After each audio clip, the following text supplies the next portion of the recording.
Okay, good evening, everyone. Welcome to another episode of Sequoia Solution Enterprise Solutions on a Wednesday night training. So today, the training is a little bit different. For the last so many months, we've been talking about various different type of product. We talked about different type of services that we have on our platform.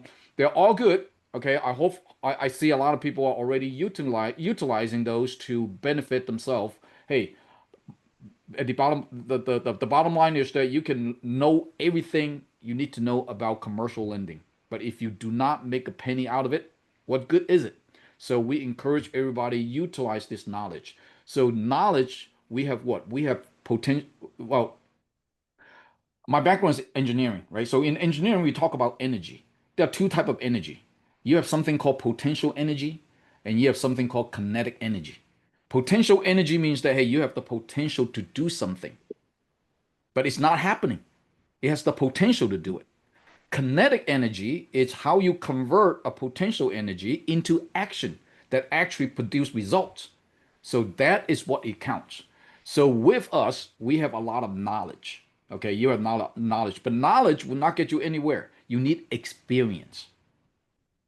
You need experience. Okay. A lot of people asking us, hey, how do we close this deal? How do we close that deal? We can talk about closing deal all day long. We can talk about, how to talk to client all day long, but it's not going to help until you actually go out there to do it. And quite frankly, I see a lot of people in this room right here. I salute you. You guys are hard worker, and I talk to a lot of you on a day-to-day basis. I see some of you closing deals, which is fantastic. Some of you are having deals that's about to close. Some of you are working on some deals that we've been talking about. So again, encourage everybody. Action, action, action is the most important thing. So today, we switch gear a little bit. We are going to talk about something that it's very basic, very fundamental, could be very boring, but it is the most important steps or the most important element in our business. It's how does the back end work? How does the process work? So no one will have a better positions to talk about something like this. And she is our head of processor, Miss Beggy Brown. She has been in processing or worked for the bank for the last 20, 25 years. So she understands the processing very, very well. She is an underwriter herself. So whenever she receives a package, she already know how to structure this deal and how to make this deal work. And for the last 2 months, we've been working with her. Fantastic. She helped us to close a lot of deals. And a lot of the detailed stuff that we had no experience or no knowledge about, she brought onto the table and she let us. Obviously, she opened our eyes also how underwriting work in the back end. So without further ado, Becky, the floor is yours. Well, thank you so much. Welcome, everybody. Thanks for taking time. And hopefully, this will be some good information for you about the processing pieces of it, getting the loan.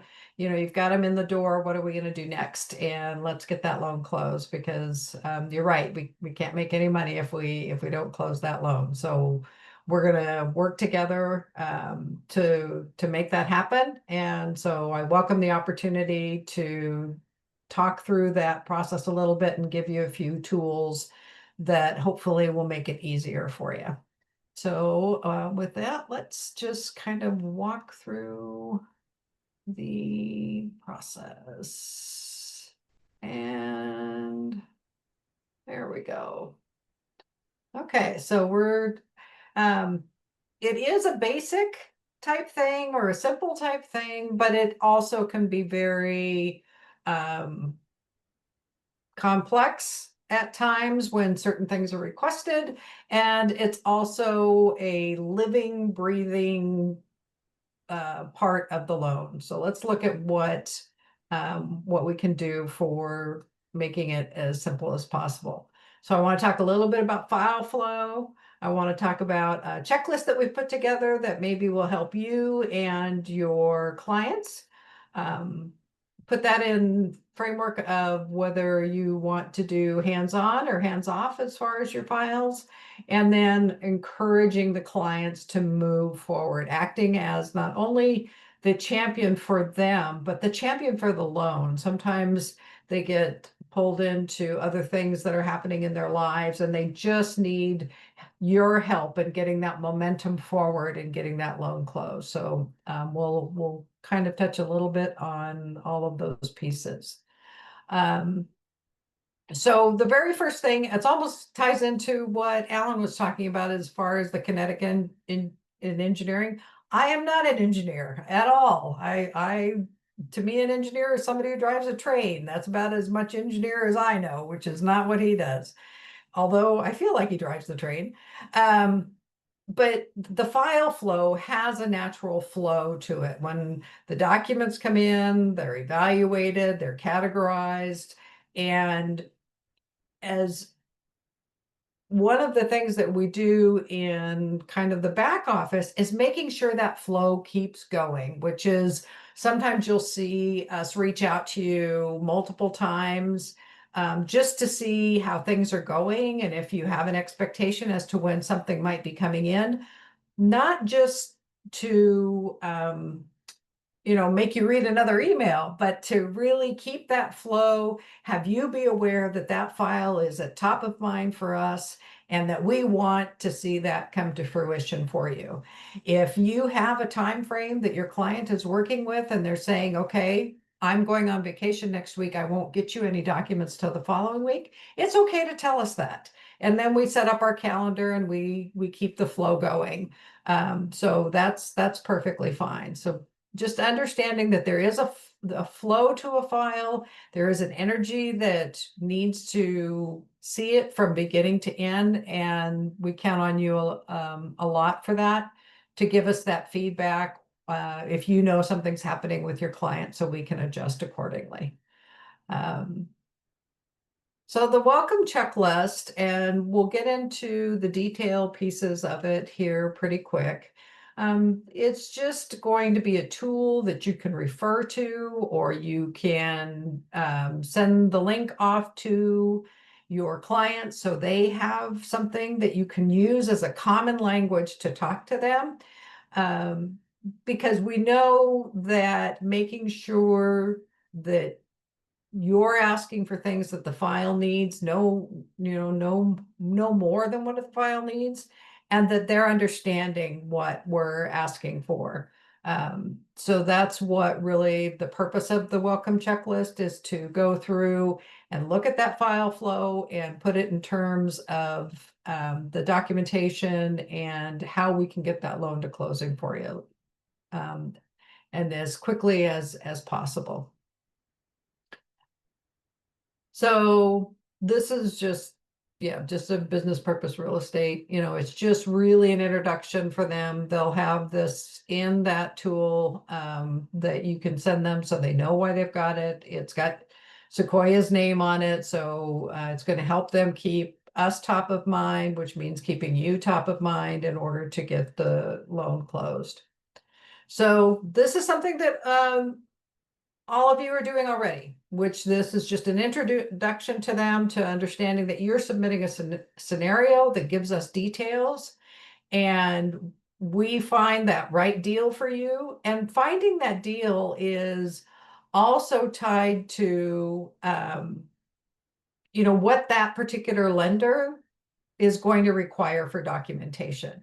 Not all lenders, even the lenders that are lending the same types of loans, require the same things.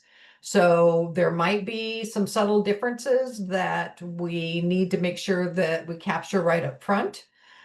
So, once we have identified, we being Alan and Georges have identified the right lender for you, then we send out that initial list of documentation requirements based upon what that lender is looking for. So you're going to get the soft quote, you're going to see that.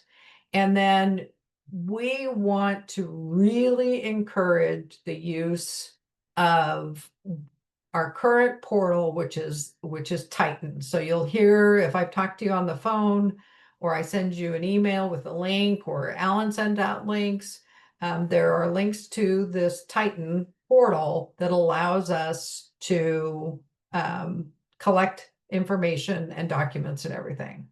So let's do the first part of the do you want to at the end go through the Titan portal, Alan? Because Alan's going to drive us since Yeah, he's the engineer. He's going to drive that one. So, yeah. Let's talk. Let you finish the whole thing. I do okay, the presentation on Titan. perfect. Okay.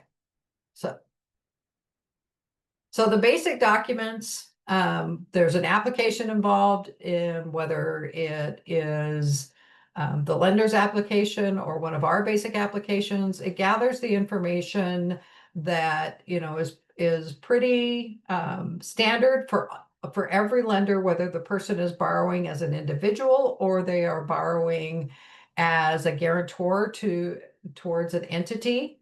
But completing the application that is sent out as thoroughly as possible. Um, Typically, the income information is not needed, nor are the asset parts necessarily needed. But the other pieces regarding your address, how long they've lived there, those types of things are important to the lender. So we want to make sure that we collect that information. And then if you're looking to do this in a business, the business entity documents is a standard upfront. Got to get these pieces right away, because that it impacts how we actually get the loan set up in their system. Because each lender has their own system for setup, and that is something that we'll need right from the get-go. And that includes the certificate of formation. For some states, that's called an articles of incorporation or articles of formation, an operating agreement. And one of the things that we're seeing more and more from lenders is making sure that there's something in the operating agreement that is indicating the percentage of ownership for all of the parties, and that the operating agreement is signed. So that does seem to be something that we don't get on a consistent basis. That's making sure all of the pages of the document are there. That information is typically on the last page, and that's sometimes missed when we are getting that information. The EIN number, which is your tax ID number from the IRS for any business entity, they get a letter. And the letter from the IRS, they should have got it at the time that the EIN was assigned to them. And there is a way to re-request a letter, but it can be a little bit tricky because you're dealing with the IRS and having to call. So they really need to find and keep that letter safe for them. And then you'll also get, we'll send out the borrower's authorization on this and for whatever lender that we're working with, to make sure that we get the permission to, you know, do all the reports that need to be pulled, whether it's credit report, fraud reports, those types of things. So picture identification on all borrowers and guarantors. Typically, that's a driver's license that we see that it can't be expired. So make sure that people understand that it is current, and that it's possible if you're doing a foreign national, we might need a passport or a visa. But again, we'll let you know what those particular items are. And you're just wanting to make sure that all the documents are legible and complete. Don't have any crossouts on them. Don't black out any information on them. That's why we want you to use the secure portal. So to give the confidence to your client, or if you're uploading it for them, that it is in a secure place and there's no need to black out the details. So that's really important. Uh, so property, so the property is the other key piece on this. And so we've got the borrower pieces that we just looked at as far as the ID, the business, that information, and then we've got the property. So we want to make sure that we are educating our clients that there will be an appraisal done, which means that if they have tenants currently in that property, the tenants need to be notified And they need to make sure that they figure out a plan to access the property to allow the appraiser in to see it. It is not uncommon that the tenants aren't given enough notice or they have something else come up. So one of the things that I would recommend is that if this is like a refinance, that if it's at all possible and your client can be present for the inspection, then have them do that so they can make it easier for the appraiser and easier for the tenants. Because the tenants aren't going to necessarily know who that appraiser is and what they're trying to do. So if at all possible that they can be there or have a representative, that way it should go a little bit smoother. If an appraiser goes out and they cannot get access to a property, they will charge a fee. And then they'll try and reschedule it, and it kind of moves down their list of priorities if they can't get into the property very easily. So just to be mindful of that when you're working with your clients on how to really prepare for the property evaluation. We're also going to want to see a copy of the current leases. And that is kind of a given for any of the business type loans that we're doing. So if you have if we're doing a purchase, we're going to look at your purchase agreement and also probably see a copy of those leases. So the leases are going to be a standard thing that we're going to want to see. And we'll get those over to the lender. So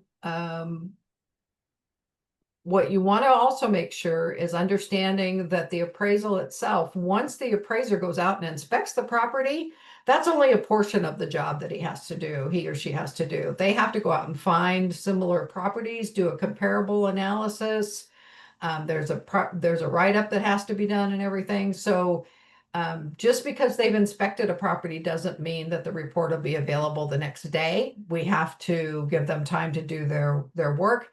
And typically we're seeing those take 7 to 10 regular days. That's not even business days. So they're getting them done in about a week or so, pretty quickly. So I think that's great. Any questions about the appraisal piece on that at all? Anybody? If you have any questions, just put them into the chat and we can make sure that we address those as we go along. So, okay. Second key thing about your property is insurance, insurance, insurance.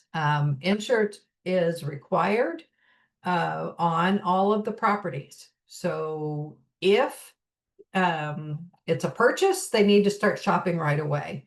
We recently did a transaction. Somebody had a 100-year-old home and it was tough to insure. If it's a unique property, it will also add, we're trying to work on one now that it's a very unique property with multiple units on the same plot of land. And not all insurance companies will insure that. So on purchases, the sooner the better that your client can start shopping around and finding someone that will, insure that type of property. So if it's a refinance and say maybe your client hasn't had a loan against the property for a while, maybe they just have the very basic coverage on the property, but it might not be sufficient for the loan. So for like rental properties, we need 6 months worth of rent loss coverage. So in the event that they don't have a renter for 6 months, that there's an insurance part of their policy will help cover that.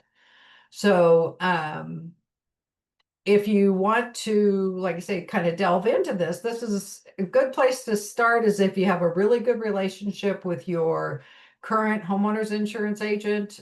They usually have good recommendations as to if they have a commercial line division that might be able to help with this. So those are good ideas to give to your clients right away that that they need to start finding out what can work for the property that they have. So, okay. And And the last part of the property is the title and settlement. So the title and settlement, so there's a title search that's done, which means it's looking at the property and who's owned it over the last number of years, and whether or not there's been any findings against the property. And that could be a judgment against the owner. It could be that the prior owner didn't, whoever sold that property, maybe they didn't pay off the loan correctly, so there's still a lien showing. It could be that there's an old something from the city could be registered against the property. So those are all liens that are going to show up on the title search that we do. And again, we want clients to use companies that they're comfortable with. Maybe it's going to be whoever they bought the company or bought the property with. If they do that and it's a refinance, they might get a discounted insurance because title insurance is an insurance product, but they can look at their prior report and sometimes cut down their work. So they are frequently willing to give a little bit of a discount on the charges if they use the same company that they've used before. If it's a purchase, it may be dictated by the purchase contract as to what title company is going to be used and what settlement company. Some states have attorney settlements, which means that you basically are taking the loan into a room full of attorneys. You might have the buyer, the seller, the attorneys, and the lender's attorney all at the same table, signing papers and closing the deal that way. A lot of the deals that we do are using settlement agents, so that's somebody who helps with the signing period and does the numbers balancing and then issues the disbursements at the end. So so they work hand in hand. Typically, you will see that the title and the settlement are used by the same company. We just want to know what company they want to use, and I'm happy to give them a call and say, hey, I need to send you over a new order. And we will we have a standard list of things that the lender is going to require. These reports will take about 7 to 10 days. If there are other liens or other research that needs to happen on the property, it could take longer, or they could be looking for the client to reach out to them and certify something that is part of the whole transaction. And we've had that happen before as well.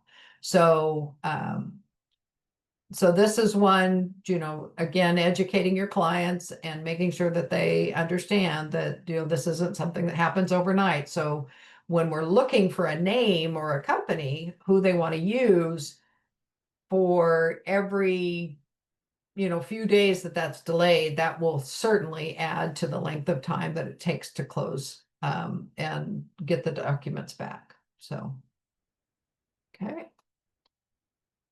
And then those basic things, basically the borrower's information and a little bit of the property details about what you're trying to accomplish. Like, for the appraisal to begin with, we just need to know who's going to be at the property to help the appraiser get in.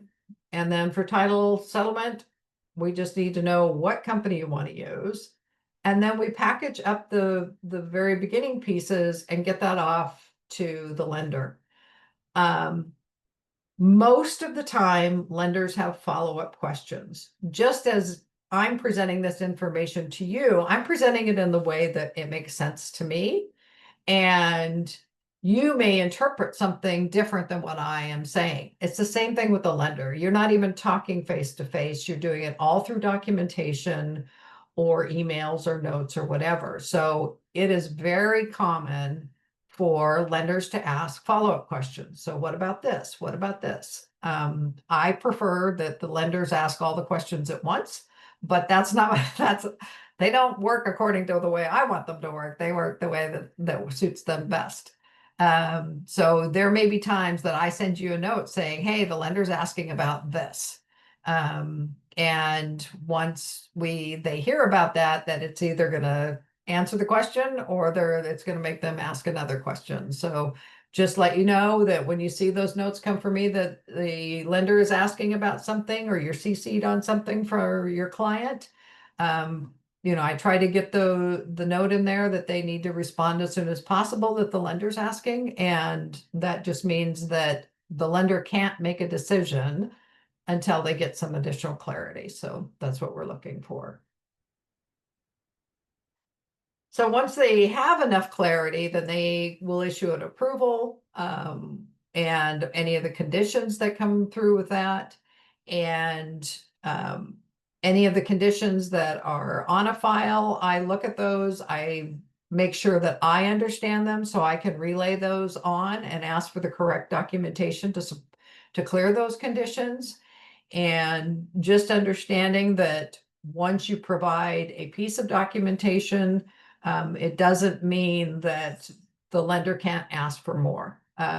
They will, just like any underwriter, and I have been an underwriter for a lot of years, you underwrite loans to the regulations or to the loan program, but you're also underwriting loans based upon your experience. So I've done this a lot of years, and there are certain types of loans that give me great concern. Um, Only because those are the ones that I have seen have the most challenges with them when um, I've been on the backside and we've tried to collect them. And those have more to do with title work and examining those types of things. But everybody who underwrites loans or processes loans, even you as a loan officer or an agent, you have your own bias towards what things make sense to you and which things are more challenging. So same thing with the underwriters for any of these lenders. And if I see a condition and I have a question about it, or I think that I already have answered that, I will ask them before I ask you guys. So I do that probably more frequently than they would like me to do that, but that's my job. So, uh, so we're going to say we got through underwriting, we got all the conditions met, and we're going to start preparing for closing. So that's the flow is now, in the downhill slide here. The settlement will reach out. They may reach out to me. They may reach out to the client. They may reach out to if there's a purchase, they may reach out to the agents, but you'll definitely see stuff come out as to when we're going to start looking at possibly setting up appointments. And make sure that you've got, especially on purchases, that the money that is going to be ready for closing, find out in advance or have your clients find out in advance and working with that settlement agent what that agent requires. Most agents nowadays require that money comes into them via wire transfer, and some institutions will not send out large wire transfers. They want it cut into smaller pieces. Ran into that not that long ago, and it did make it challenging because they were making a different, they thought that they'd just be able to send one, but the financial institution said no. So yeah, it was fun. Closing day, remind your clients, bring their identification. If the agent or if their signing person isn't coming to you, and some will actually go to wherever the location is of the client, but if the client's going in, make sure they take their ID and, make sure they've got all their hand exercises done and that all the caffeine that they want to read all the papers. So yeah, get that done. They're going to sign that. They should be asking for a set of the documents. And when everything is done, then they'll disperse all of the funds. And that's where where do you want, if it's a cash out refi, where do you want that money wired to? Where does the client want it wired to? So yeah, And that all, most of our states that we've been working in lately are the same day that you sign and close is the same day that you fund. That's not the case in all states, but that is the ones that I've seen in Texas and in Chicago and Pennsylvania and everything. So that makes it super handy. After closing, the lender's going to set up the automatic loan payments. Make sure you encourage your client if they've closed, and then they start shopping around for insurance and they find a better insurance deal. It doesn't mean they can't change. So just to keep in mind when they are shopping like on a purchase and they want to compare rates for the different types of homeowners insurance coverage or whatever, that's fine. But if they're not making a decision on their insurance for the property, then it is also one of those things that just continues to delay things. So it doesn't mean that they can't change their mind later. So if they went with Allstate, before closing and they found a better deal at State Farm after closing, they can work with that lender and change their insurance over. So that's not a problem. Take care of the property maintenance. We know for anybody who's ever been a homeowner, it can sneak up on you if you don't keep on top of it. And just encourage them, especially if they're leasing out the property, keep an eye on that to keep it in good shape. And then also remind them that to tell the lender about any super big changes that might be happening. So, and usually that just means that, if there is a major renovation or something that is you're wanting to do on the property, to just be mindful of that. And, but that should be, I wouldn't anticipate that would be a lot of impact for us. Finally, I just want to make sure that the support for your client and for you is us. I mean, each other. We have these forums, we have these opportunities to share information. Or if you call me and you have a question about something, or Alan or George's, that's what we're here for, is to answer those questions for you, to offer some clarification. Again, I can only ask the questions based upon my knowledge and my understanding. And if what I'm asking for doesn't make any sense, then I'm happy to explain what the lender is looking for. Because when I don't understand what they're looking for, I call them and say, tell me exactly what it is that you need. So at any point in time, if clients need, help from a lawyer or an accountant, that's always a good resource. There are certain things that we can't do or don't do, to, like, if they need to have some, profit and loss or cash flow things done, their accountants probably have access to that within a quick reporting system. It's not something that we can generate, but accountants, that's what they do.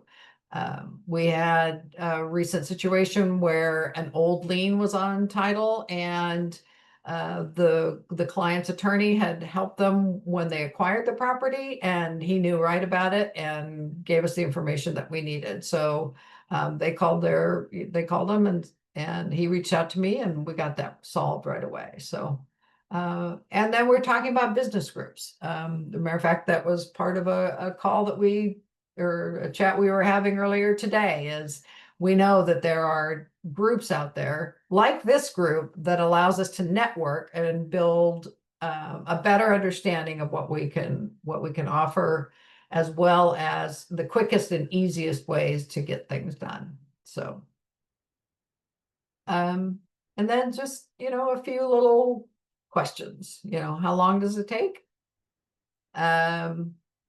Quickly, it can go quick. But we also are mindful that people are on vacation or they get busy in doing other things. Again, we send out notes on a regular basis for follow-up, not to be a pain in your side, but to really keep that file flow going. That momentum helps those loans close tremendously. Um, Closing costs, typically we're looking at the appraisal, um, the title insurance, the hazard insurance, and lender fees. So those all depend upon the different lender, but you can always get a quote from that on upfront once the loan is booked into the lender.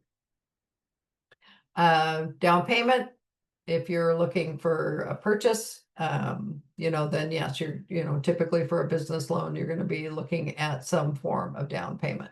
I don't even know where it came with the 10%. I don't think we have anything 10%.